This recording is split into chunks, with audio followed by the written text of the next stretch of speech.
The definition of a perfect body, it's so subjective, right? And our culture has created this idealistic view of what a perfect body should look like.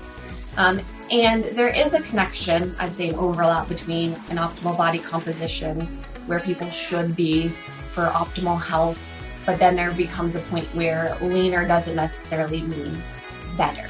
And a question I usually like to ask a lot of my clients is this adding to your life or taking away from your life?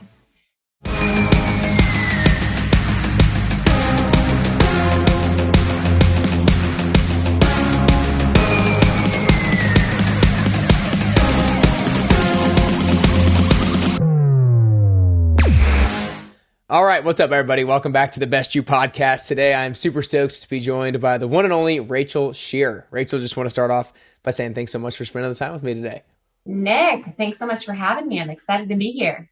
Yeah, of course. So I had the opportunity and the blessing to meet you a few weeks back at Amber Lily's event, but we didn't really have a chance to connect or really chat during that time, and I would have loved to pick your brain during that time, but I know that you had to focus on your speech and everything, and everybody, there's a lot of people in the room, so I'm really excited to be able to dive deeper into a little bit of your story and then dive deeper into the nutritional knowledge that you have, because everybody who's listening to this podcast not only wants to get better in all areas of their life, but they're really health focused and largely fitness focused and really interested in nutrition. And so I'm very excited to be able to give them some really specific guidance and advice with regards to some of those topics. But I want to start off with a little bit of your story in that you were competing really at a really high level for about 3 years with bodybuilding, and then you were getting ready to turn pro, and then you started to get really sick, and you went to a colorectal doctor, and they told you that the only way around this was to get your entire large intestine removed. And I kind of just want to ask you, what did the symptoms start showing up as when you started to realize like something is off, like I'm not feeling right? And then at what point, from like initiation of symptoms to seeking out help and advice, like what did that trajectory look like? Yeah, thank you for asking. And just to give a bit of background for your listeners as well, I competed in bodybuilding. As most of your listeners probably, I started out on my fitness journey because I wanted to feel more confident in myself, right? We start off from a place of not feeling good about ourselves, at least most of the time, not always, but I will say, right? A lot of us are like, man, I don't like the way I look. I'm not feeling good in my body. I'm not feeling good in my skin. I feel very insecure. And fitness is such a beautiful way to create confidence, create strength figuratively and literally. And I fell in love with it for that exact reason. I loved what it was doing for me mentally, physically. I loved the way my body changed. And that's what really got me into bodybuilding, because it gave me this new sense of confidence. I was studying nutrition and dietetics at Baylor, and I just was always obsessed with the human body growing up. I was like that kid who read the back of like ingredients list and like would Google what everything was on the back of it. I don't know. I just was terrible at math. So I chose science and the human body, partially because I was a gymnast and I was a dancer. But I got more on the extreme side, and that's what led to a lot of my health issues. And I'm just giving everybody a little bit of background, because bodybuilding is not a very healthy sport. It's not. And I would think I was at like 10% body fat for a good 3 years. And we look at a lot of these bodybuilders like, oh, they're the epitome of health. But it's not really health at that level. It's aesthetics. It's about looking good in a bikini on stage where everybody is literally judging you, like the statement where they're like, nobody's judging you. No, everybody is judging you for every little critique in your body, for it to be perfect for a judge. So mentally that can take a toll, because your worth is put so much into your body.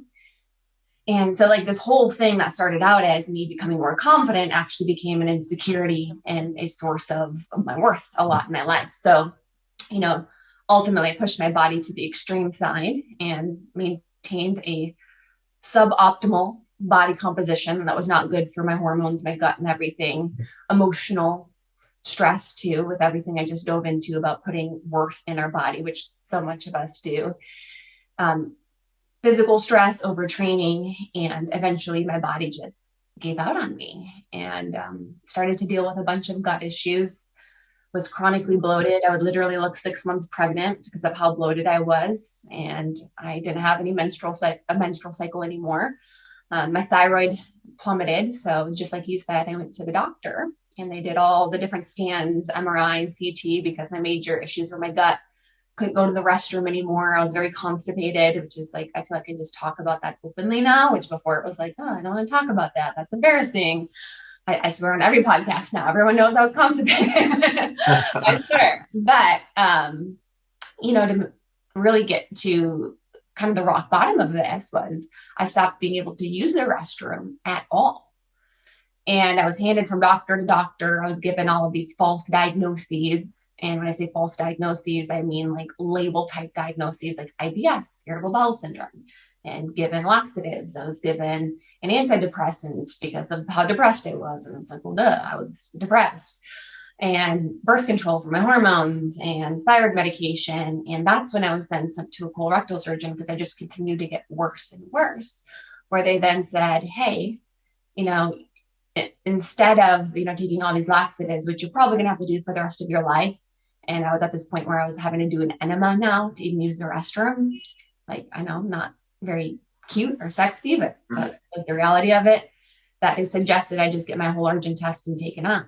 And, your question was to me is what were a lot of my symptoms, but I felt like it was important to share a little bit of that backstory instead of just saying these were all of my symptoms. But I struggled with a lot of different symptoms. I struggled with chronic bloating, constipation, couldn't use the restroom, depression, anxiety, chronic fatigue, and so much of it came back to my gut. And that's actually the core of what my work is now, is it's taking a gut-centric approach, which I'm sure we'll dive into here in a minute of what that exactly means. But it was a accumulation of a lot of symptoms that I think a lot of people struggle with, or they can relate to at least some of these symptoms, whether it's gut issues or it's depression, anxiety. Like we've all experienced these chronic lifestyle related issues at some point in our life. Maybe cute, but for a lot of people chronically, we just don't talk about it. Yeah. Yeah. Well, first off, I do appreciate you giving everybody more context into your story and being open about sharing everything about your story as well. I know it will be something that a lot of people will be able to relate to and appreciate. But a couple of things that I wanted to ask or address that you had brought up. You talked about how you got really into the fitness side of things and nutrition side of things, and you went to the extreme, and that really wasn't for necessarily optimal health. It was maybe for optimal aesthetics. And I really believe that there is a difference, right, between eating optimally when it comes to looking a certain way versus eating optimally when it just comes to health. And then you talked about how you were maintaining a suboptimal body fat, maybe percentage of 10%. So I kind of want you to talk about maybe the difference between eating to get as lean as possible for like a bodybuilding competition versus what eating should look like for optimal health. Yeah. What is the difference between optimal health and having quote unquote, like the perfect body, right? And, the definition of a perfect body, it's so subjective, right? And our culture has created this idealistic view of what a perfect body should look like. And there is a connection, I'd say an overlap between an optimal body composition where people should be for optimal health. But then there becomes a point where leaner doesn't necessarily mean better. And a question I usually like to ask a lot of my clients is this adding to your life or taking away from your life? Because maintaining an optimal body composition, fitness, nutrition, eating foods that love you back, choosing to work out because you love what it does for you mentally and physically and the confidence, and then like making that a lifestyle that adds to your life. It adds to your relationship. It adds to how you feel every day. Now, when it becomes about getting to the perfect body and having the perfect body, and that's all it's about, which is very common in bodybuilding, right? It's just about having the body. When you start to notice it actually takes away from life, right? I'm carrying around like my perfect meal prep food everywhere I would go. I would say no to social events. my sense of worth really was tied to my body. So I dealt with a lot of anxiety, care a lot of what people thought of me, and that wasn't really adding to my life anymore. So I like to talk a little bit on like the psychological side of it in terms of what is really the focus on. And we have to ask ourselves that often, is this adding to or taking away from my life? Usually we're at a point where we are in our life where maybe we're really overweight and we're chronically fatigued all the time because we're eating shit food that causes inflammation throughout our body and our brain and our gut, and our hormones are off. And we're like, man, this is taking away from my life. I don't feel good every day. I wake up feeling like I'm hungover. I feel fatigued. I look in the mirror and I don't like my body. I feel insecure about my body. That's taking away. So we start to get healthy and we start to, make fitness a priority in our life. We start to feel better. But that's where I say it's kind of like this point where we can take it to the far side where it's no longer about adding to our life, which all of us, it starts from that point. I think all of us is because we're not happy where we're at. And we know we want to create a life that we love. So there's that psychological side, but too, from, I'd say, even a physical standpoint, because I do functional medicine and I'm always about, what are the numbers? What is off internally in the body, right? An optimal body composition in terms of health for a female is typically 20 to 25%. A woman could probably be okay, getting closer to 18% body fat, but really for optimal health, 20 to 25% is optimal. She will have a normal menstrual cycle, hormones will be balanced, her blood sugar will be regulated, and she's not going to have a ton of inflammation because of extra fat or adipose tissue on her body. And anything above 25%, we start to have extra fat on our body, or maybe overeating a little bit there. And that extra fat can cause inflammation in their body, which is the root of a lot of disease. For men, it's a bit different. Guys, it's typically around 15 to 20%. So guys can be a bit leaner, but we have to remember women carry fat also around their ovaries and their breast tissue. So a woman at 20% looks like a guy, right? Typically at around 15%. But for a guy, it's typically around that 15 to 20% for optimal health. Now, he can definitely get a bit lower and be totally fine. Guys can actually get down to, I'll say, probably like 10, 8% and be totally fine. Now, anything below that, we start to see a net negative, where there's not actually a benefit because blood sugar becomes a bit more unstable. We start to see maybe like extra stress hormones throughout the body, like cortisol, which is very catabolic, which can play a role on the mood, in our gut, our sleep. So typically from a body composition standpoint, we want to fall within that range, and maintaining something lower, there's always going to be a net return. Getting above that, there's always a net negative. So we can break it down from the physical level and what happens in the body, but I really do always like to look at it from the psychological level too, and really the place that we're coming from, because I think sometimes we do lose sight of that too.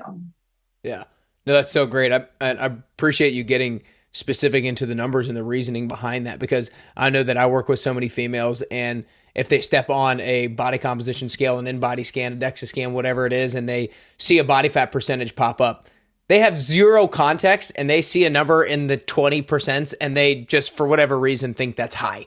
Not for any reason, just because they just have never really looked at that number before and have no context. So I really appreciate you identifying optimal ranges and the reasonings behind that. When you were getting so low on body fat with bodybuilding and competing, what were some of the things that you were doing from a nutrition perspective that were maybe unhealthy, but you were doing them because they were getting you the aesthetics that you needed to compete at a high level? Yeah, great question. So when I was at a very low body fat percentage, I was counting every single macronutrient, every single calorie that I was intaking. And I had a very perfectionistic mindset revolving around it. Mm-hmm. So I would plan on my food every single day, which is nothing wrong with that, but it was very much like I have to stay within this calorie and this macro goal. And I would never allow myself to really go outside of that. right? And at the end of the day, like your body doesn't know the difference really if you're like a little bit above or a little bit low. But I had a very perfectionistic view about it, which bodybuilding, getting that low, it's very much typically a perfectionistic hyperachiever type mindset to begin with. So number one, I was just obsessed with calories and the macros that I had to hit. And that was like my goal every single day. And I was very, very routine. I'd say overly routine with everything that I was doing, which routine is great. Routine helps us get to a goal. You cannot get to a goal without any routine. Like that is really the whole point of a routine. But I was so routine where I would never stray from my routine. That's when it did take away from my life and social events, things like that. Like I had to hit my routine all the time. Diet, it was very simplistic, which honestly, my diet is still very simplistic. I just have probably a little bit more of a variety. I don't track calories or macros anymore. But it was very much just like straight up protein, veggies, maybe some fats in there. But I had a lot more diet foods also in my diet. And what I mean by that is a lot of artificial foods, the pre-workouts, the post-workouts. I don't know if you've heard of Walden Farms, but they're like this like fake food dressing. Like I think they have a maple syrup, but it's literally made out of gums and filler and sucralose. And there's no calories. There's no sugar in it, quote unquote. It's just completely artificial foods that are terrible for our gut. And just because there's no calories in it doesn't mean it's not feeding the bacteria in our gut. So that was a lot of my diet, a lot of diet foods, fake foods, obsessed with my calories, my macros, and very, very routine where now, I eat real whole food. Like that's still a part of what I do because that's one of the foundations for overall health. So it's not like I went the opposite, which a lot of people do. They're like, I'm so strict. Now I'm going to go and eat just a bunch of processed foods and all of that. Right. I eat real whole food. I eat food that I enjoy because I did track macros for a good period of time, which I think there's a benefit to doing that for a period of time. Like if you're like, I don't know how much protein I need a day. I don't know what that looks like on my plate. Track macros. Learn what your body needs, do it. But does that mean you should be tracking macros for the rest of your life? Probably not. Like that's not going to be a very ideal life. Like no one wants to be 80 years old and be like, did I get one? No, where are my carbs and my protein at today? Right. Now do it, learn it. Don't get obsessed with it. Don't make that be the sole focus. And that's where I was at. So now I don't track calories, I don't track macros, but because I did, I know what my plate looks like. I know how much protein I roughly need, but I don't sweat on it having to be perfect. I eat intuitively. I listen to my body. I listen to when I'm full. I listen to when I'm hungry. I honor my body's hunger cues, but I choose to eat real whole food so I can actually listen to those cues because when we're eating a lot of those processed hyperpalatable foods, we get cravings and that's different than hunger. We also don't know when we're full because a lot of those hyperpalatable foods that taste so good that release a ton of dopamine in the brain will make you continue to eat. I would say, like give someone a bag of chips or ice cream, they will eat that until it's gone. Doesn't matter how full you feel, but give somebody a steak with some broccoli and some sweet potato, like you'll eat that and you'll enjoy that, but you'll reach a point where you go, I'm full, I'm satiated, and you'll be able to push that away. So you can listen to that better with real whole food that you can enjoy, but you can't really do that with these hyper palatable, really good tasting foods. So kind of even going back to what I used to do, even is when I would hit my calories or whatever for the day, if I was hungry, I would say, sorry, Rachel, you can't eat, and I wouldn't let myself eat. Or if I was really full and I just like, I didn't want any more food. I was like, no, you still have to eat this other meal. And then I was force feed myself. So I actually stopped listening to what my body was telling me. And I started to just, again, focus on the structure and hitting a perfect number. Yeah, no, that's really good. I think that oftentimes, like you said, it can be useful to track calories and macros for a certain period of time to get an idea of where you currently stand, because some people might track their macros and calories and be like, man, I'm not getting near as much protein as I need to, or whatever it is. And it's important to know that. But like you said, I think the biggest thing, that you've done that a lot of people need to make sure that they do, is to not have this perfectionist idea or perfectionist tendency to it, because then when you do inevitably screw up, oftentimes people just go off the deep end with regards to it. So not having that perfectionist tendency is key. And then you also mentioned how you were having diet type foods that maybe didn't have tons of calories, but were disrupting your gut microbiome during that time. So I think that's really a big takeaway for other people as well. We'll be back to the interview in just a second, but first I wanted to share some words from a participant of the 10-week transformation. At Best You, we started running the 10WT back in January of 2020 and have since had 313 people and counting go through it. They've seen their bodies get stronger than ever before, they've seen the stubborn fat finally come off, and they've seen their habits dramatically improve. And honestly, more than anything, they've seen their self-confidence skyrocket. If you want to learn more about the 10-week transformation, then you can go to nickcarrier.com/10WT. That's nickcarrier.com/10WT. We'll get back to the show in just a second, but first, here's what they had to say.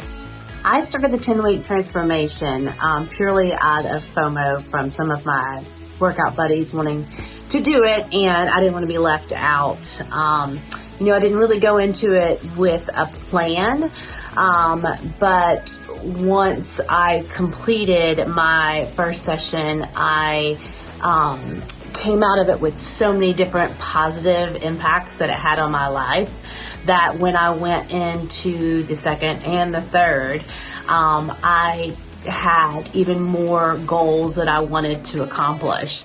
The 10-week transformation not only improved my lifestyle, but it improved my family's lifestyle. Everybody in the fitness industry, or just everybody in general, is always wanting some kind of secret sauce. And I think one of the things that I have found to be most beneficial to me during these last 30 weeks is that it's not a secret sauce. It all has to depend on what you want to do and what you want to accomplish. The 10-week transformation obviously has wonderful workouts because anything with Nick and working out is great. But what it really brings to the forefront is the accountability and how just making small changes can make such a big impact on your life and those around you. I really do believe that this has been transformational for me and for my family, and I just could not endorse it more. Now I do want to dive into a little bit more of information about the gut and such, and I want to start with just kind of like a high level idea of what the gut microbiome is, so that when we get to like the practical tips and stuff, we can relate it back to that knowledge to a certain extent. And so just high level, I know the gut microbiome is essentially an environment of good bacteria and bad bacteria. And we want to make sure that our good bacteria are a lot higher population than the bad bacteria. And so we need good probiotics to help populate the good bacteria. And then we want good prebiotic foods to help feed that good bacteria in there as well. So I want you to kind of like continue with that conversation to give a little bit of context and education around it, so that when we get practical, we can relate it back to it. Yeah, the gut is so important. And I learned how important it was on my own healing journey, because all my issues came back to the gut.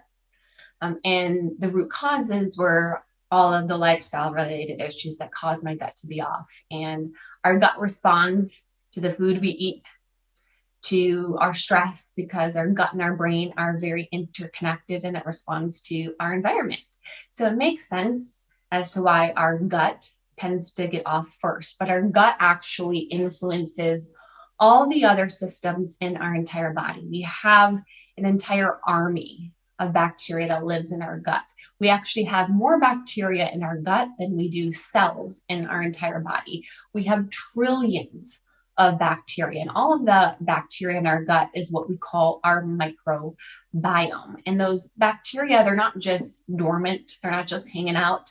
They're in a symbiotic relationship, meaning, we help the bacteria and they help us. The bacteria in our microbiome influence all of these other different systems. They influence our brain through the gut-brain connection. They influence our hormones, our thyroid, which plays a big role in our metabolism, how many calories we even extract from the food that we eat, to our inflammatory levels, to our immune system, to our skin. So everything really comes back to the gut. And Hippocrates actually said all disease begins and ends in the gut. And modern medicine is only just beginning to catch up with how powerful the gut is and how all disease is really rooted in having poor gut health overall. And what poor gut health means is a little bit of what you described. And so when we have an overgrowth of bad bacteria, this can be pathogenic bacteria, inflammatory bacteria, and we don't have enough of good bacteria. We call those probiotics. And these bad bacteria trigger inflammation throughout the entire body, and especially if it's a pathogenic type of bacteria.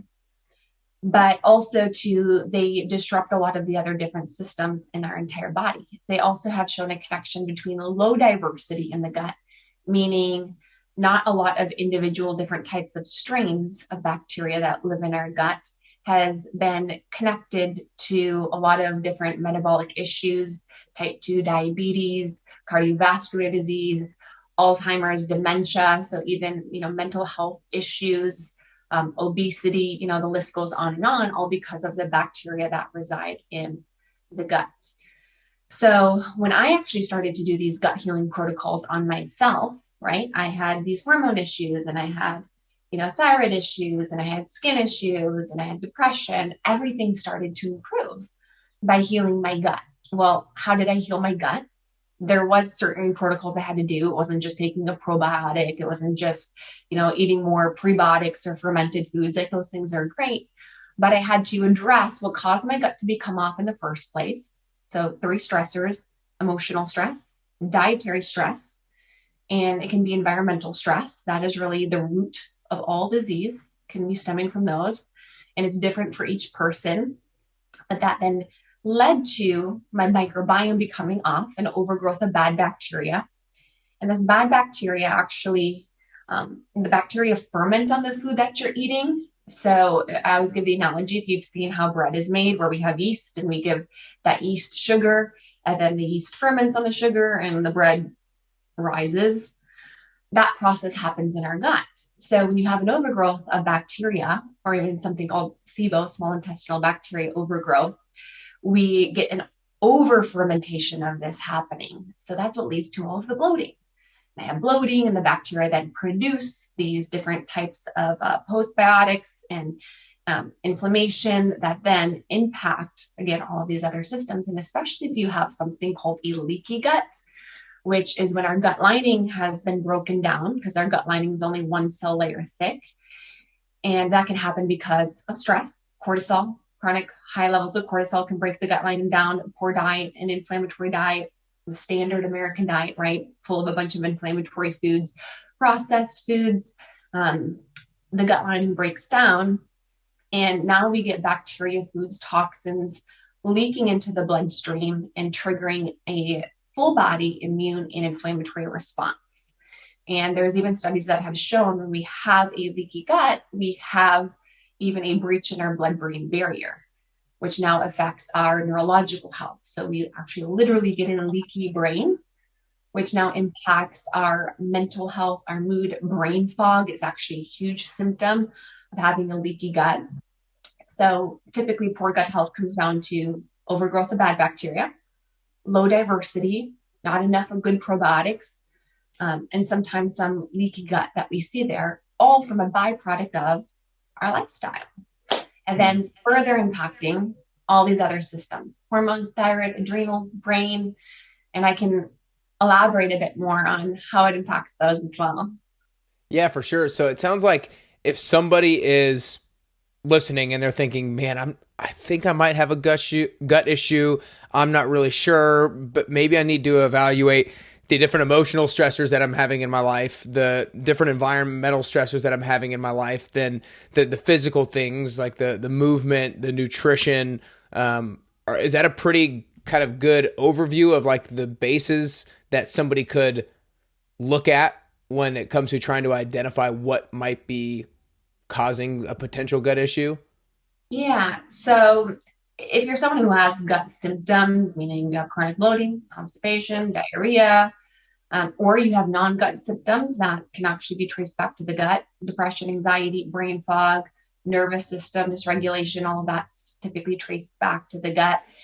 You know, normally it's looking at what's the most obvious thing, right? Most of us know if like we need to clean up our diet's not good, if we're under an extreme amount of stress in our life, if we're not sleeping very well. So I think sometimes when we just really check in with ourselves and we're like, what is really not working in my life right now? Like we know that answer. And I think what's difficult is, sometimes people can hear this and be like, oh my gosh, I need to address all of these things. I need to fix my gut. And then they're stressed out because I think they have to fix it all at once.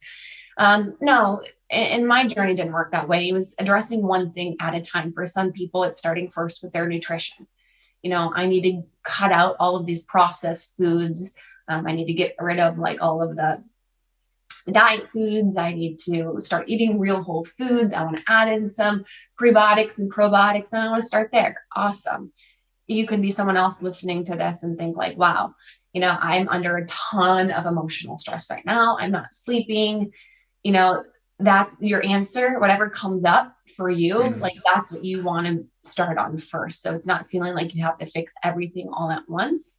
But it is looking at those areas. And sometimes it can be overwhelming, right? Because healing the gut is definitely a process, and it's not just changing your diet and then the next day everything's perfect, right? If you have gut issues and symptoms. So that's where like my company, Rachel Scheer Nutrition, we do stool testing. We look at the microbiome. We look at what's going on. We look at the hormones, thyroid, adrenals. We see exactly what is off. And we get to know everyone's lifestyle, and we create like a treatment plan to address things in the order that they occur, instead of just trying to fix everything at once. Yeah. No, that's awesome. I think, like you said, most people, if they sit down, really evaluate and look at these different areas of their life, they can probably identify which area it is or which maybe multiple areas, but oftentimes it might just be one that they're lacking in. And then it just comes down to coming up with a plan to start correcting that a little bit. One of the questions it's kind of second to last question I want to ask you, could go on forever, but I want to make sure I'm respectful of your time and make people want to go learn more about you and go follow you and stuff. But second to last question here is if you on a regular basis, like on a weekly basis, have like 3 foods that you always want to make sure that you get in to help optimize your gut health, then what are those like top 3 foods that you try to regularly get in to make sure that your gut health is optimized? I know it's a tough thing because there's so many, but like if you had to say like my top 3. My top 3 foods. I'm going to pick one of 3 types of good gut healthy foods. I always give the 3 Ps: prebiotics, probiotics, and polyphenols. Those are awesome for good gut health. So prebiotics, they feed the good bacteria in your gut.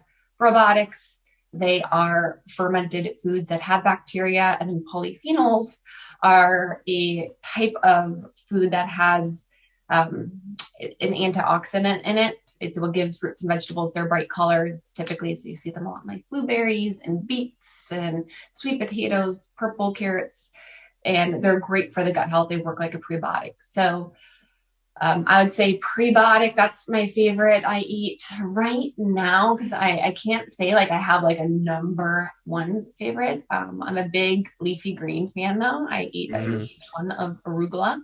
So good prebiotics are really any type of insoluble fiber. My favorite is arugula. So eat your leafy greens. Arugula also has a natural bitter in it. So bitters are great because they increase stomach acid. They help your body produce more digestive enzymes.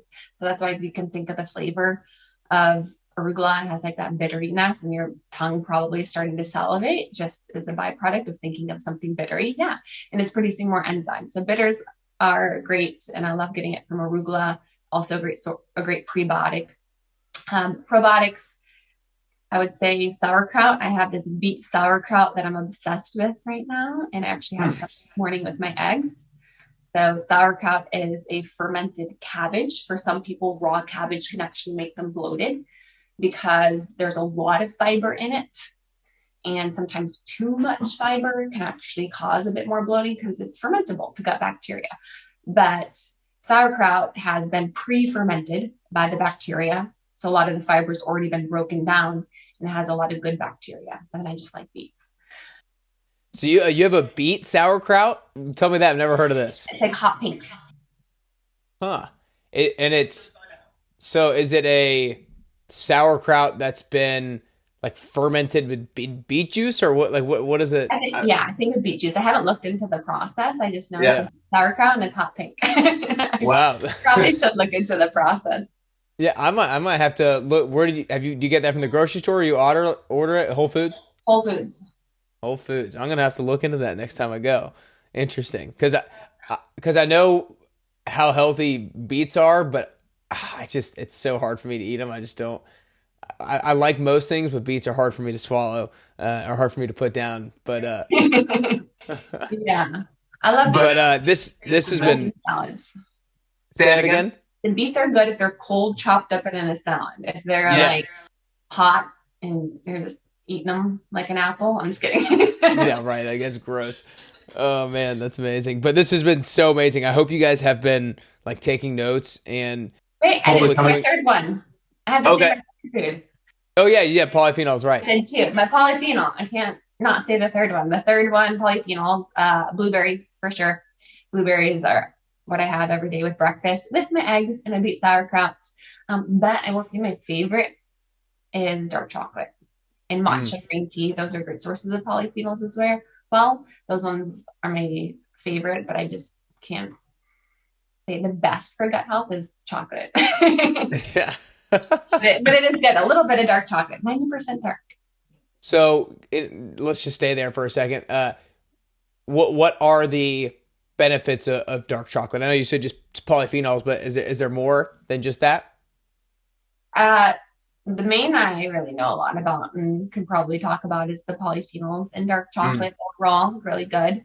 But Gotcha. good source of fats. Anything else, I'd just be making it up. Yeah. No, I love love it. I love it. That's great. Well, again, I hope you guys have been taking notes and coming away with some actionable steps that you can start to implement after this episode. Like we've just covered so many different things with regards to the difference between eating for the quote perfect body and actually eating for optimal health. We've talked about the different kind of ideal body fat percentage for both male and female, and actually the negatives if you're too low in body fat percentage. And then I think my favorite part was talking about how not to have a perfectionist tendency and perfectionist mindset when it comes to nutrition, because it can just lead to extreme behavior in both directions. And so we want to make sure that we obviously do not have that. There's been so many different great things here. You guys need to make sure you go follow Rachel on social media. You can follow her on her personal page at Rachel Scheer and at Rachel Scheer Nutrition. I was scrolling through your page over the last few days and like seeing so many different hot topics and seeing so much great advice. So I know you guys would love to go scroll through some of that as well. And make sure you also listen to her show, Sheer Madness, the Sheer Madness podcast with Rachel Scheer. Where else should people go to learn more about you? You can check my website out. So if you're interested in learning more about functional medicine, nutrition, all of the testing, microbiome, stool testing, that's what my company does. We do a free complimentary root cause analysis to see what your root causes could be, because there's not one, it's root causes, plural. So we dive into that and we see if testing would be helpful for you. Very different testing than what you would get at your doctor. They won't be running a stool microbiome test with you there. So that's the difference with functional medicine, getting to the root cause, taking a gut-centric approach to health. So you guys can book a call at rachelscheer.com. Beautiful. Beautiful. If you guys are having issues and you need help, like go book a free call, take advantage of that. But last question here, Rachel, is I think that in order to get closer to the best version of yourself, it's both a constant journey and a unique journey. I don't think that we ever actually get to that best version of ourselves. And I also think that the way that I'm going to get closer to the best version of myself is going to be a little bit different than the way that you get closer to the best version of yourself. So this last question is for you personally, is if there are 3 things that you could currently do or 3 things that you could currently work on to get closer to the best version of Rachel Scheer that you could possibly be, then what are those 3 things that you could currently do or currently work on? 3 things to work on myself right now to get better, my best me. You got it. I've been doing so much work on myself for the last 5 years. It never ends. I'd say number 1 is and I think this is for everybody, it's the relationship we have with ourselves first and foremost. And when I say relationship with self, it's really the way in which we relate to ourselves, our view of self. And I'm really passionate about, we didn't get to dive into this, but the deep, deep, deep healing work that we all should be doing. And that is where the relationship we have with ourselves, the way we view ourselves really stems from. And it's really understanding that and really continuously doing the work on ourselves. So that would be number one. Other two, because I think that's just such a big one. Like that's the work we should always be doing. It definitely encompasses a lot. That's really good And too. work on yourself, right? No. Yeah. Two is presence, practicing more presence in my life. I think often we're trying to get somewhere else, where we think when I get somewhere, I'm going to be happy when I get to that perfect body, when I get to the perfect relationship, when I get to, we spend all this time trying to get somewhere, we actually miss out on being here in our life. And here right now is really all that we truly have. Everything takes place in the now. So right now I'm on a journey of practicing more presence in my life, surrendering into the now, not always trying to get somewhere else. So that's a mental, I would say game. It's really a surrendering a lot. The number three, I'll add in a fun one. I'm trying to master my 3-minute ice bath, but it's torture. Man, that sounds brutal. I had it down for a while, but I think, I moved to Texas recently and I had it down when I was in Cali, and then I didn't do it for a few months. And then now it's just brutal again. Yeah. I feel like anytime you get out of doing something hard consistently, I mean, it's like working out. Like I've talked to so many people where they worked out hard for so long and then they took plenty of time off and they're like, man, it's so much harder to get back into it than I thought. But that's just what it takes to, when you do something hard for a long time and you take the time off, it's just hard to get back into it. So just be patient with it, I guess. Yeah, it sucks. Cold, it sucks, but that's kind of part of it, right? It's being able to kind of push through that and pay attention to the conversation you have with yourself. It's really a mental game. Everything I said in my top 3, it's all mental, right? In order for us to continue to up level in our life. Yeah, I love it. Well, Rachel, I just want to acknowledge you for, way back when you were having all the issues that you were having, you could have so easily done what probably 99.9% of people would have done and had that surgery to have your large intestine removed. But you're like, you know what? No, I'm going to take ownership of this situation, take it into my own hands, be curious and figure out what the hell that I can do and take responsibility for to start changing in my life. And then you've implemented your changes and you've helped thousands and thousands of people to do that for themselves as well. So just want to acknowledge you for all the great work that you've done on yourself, the work that you'll continue to do on yourself, and the work that you've done with thousands of people. It's remarkable, and I can't wait to see how much more you're able to do. Thanks, Nick. It's been awesome. Thank you for having me on your show. Of course. Y'all make sure you go follow her on Instagram at Rachel Scheer. Y'all make sure you go take notes if you have not yet already. There was some great stuff in here, but Rachel, that's all we got today. Appreciate it. Thank you.